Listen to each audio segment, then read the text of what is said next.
독도 ICJ 제소 NHK로 일본 땅 알리자. 일총리 후보들 이딴 강성 발언. 차기 일본 총리 후보자들이 독도와 관련해 국제사법재판소 제소를 예고하는 등 외교, 선전전 강화를 주장했다. 지난 24일 기시다 후미오 전 외무상과 고노다로 행정개혁상, 다카이치 사나에 전 총무상, 노다 세이코 전 총무상 등은 자민당 총재 선거 토론회에서 독도, 일본군 위안부, 강제동원 등에 대한 입장을 내놨다. 이 자리에서 기시다 후보는 일본이 여러 행동을 하지 않으면 안 된다면서 ICJ 제소 필요성을 언급했다.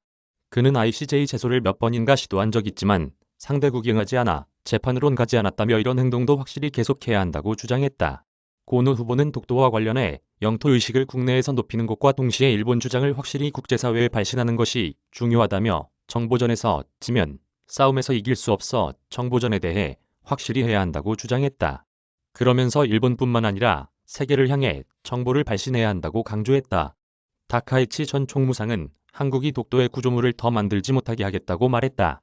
이어 역사적 경위는 타국 분들에게 전달되기 힘드니 NHK 국제방송도 활용해 일본 영토라는 설명을 계속하는 노력이 중요하다고 주장했다.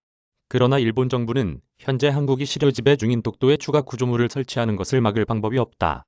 노다 후보는 독도에 대해 역사적으로나 논리적으로 일본 영토라며 그것을 먼저 국민 각계각층에 이해시키는 것이 중요하다고 했다. 외교 루트를 통해 우호국의 이해를 얻어 한국의 독도가 일본 땅이라고 주장할 바탕을 만들어야 한다고도 주장했다.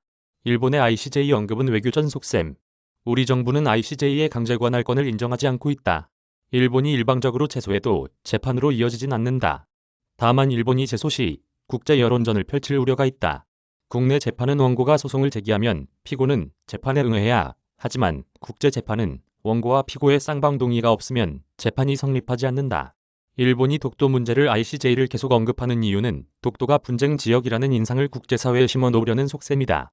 우리 정부 입장에선 역사적으로나 국제법적으로 한국 영토인 독도를 ICJ 재판관들 앞에 가져갈 이유가 없다. 일본 정부는 국교 정상화 이전 1954년과 1962년 우리 정부의 독도 문제에 ICJ 제소를 제안했다. 한국과 일본 사이에 독도 영유권에 관한 분쟁이 있다는 주장이었다. 2012년에도 이명박 당시 대통령이 독도 방문하자 일본 정부는 ICJ 제소를 시사했으나 이루어지진 않았다.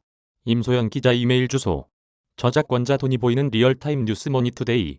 무단전제 및 재배포 금지.